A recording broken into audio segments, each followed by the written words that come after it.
Alright guys, this is Andy VFX, and in this video we are going to take a look at the immersive video transitions inside Adobe Premiere. So if you go to the effects panel and you can see a section called video transition. In here you can see these immersive video transitions. Basically these transitions are designed to use and apply inside the 360 videos or VR videos, because you cannot use these standard transitions on your 360 videos, but you can use these immersive video transition effects within the 180-degree videos.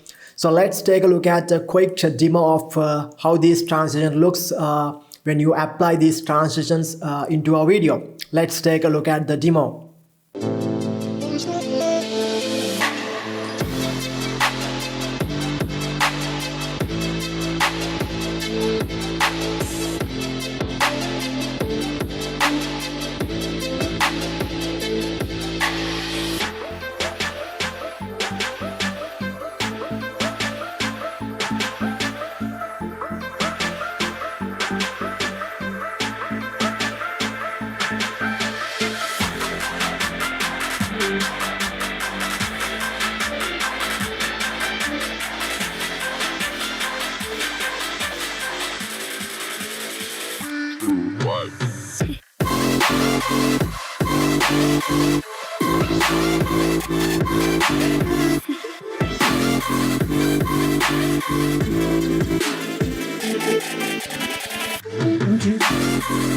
Alright guys, hope you guys enjoyed that demo video. Let's take a look at how to apply these transitions. There is no very special difference. You can apply these transitions like normal. So here you can see I have at the chromatic transition. So in order to demonstrate this, I'll delete this transition, and let's say I want to apply the VR light leak transition. You can go to the immersive video transition section and you can drag and drop this effect to the cut point as normally you would do inside Adobe Premiere.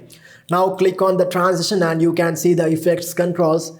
And here this is a little difference. When you apply a VR transition, you can see some extra parameters that you would normally see when you apply a default normal 180-degree transition. And if you take a look at the duration, you can control the duration and also alignment. Normally it's better to apply the alignment at center. Now you can see the alignment has been changed to center. And also you can drag this timeline indicator to get a very good preview of what is this look like. And also if you want to even customize this transition to the next level, you can go to the VR light leaks parameters here.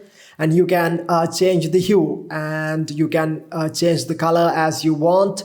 And also you can see some other parameters that you can adjust this transition effect based on your needs. So this is how you use these transitions for 180 videos. Of course, these transitions are designed for 360 videos. When you are editing 360 videos inside Adobe Premiere, these transitions are pretty helpful. Hope you guys enjoy this video, and I'll see you next time. Sometimes when you're here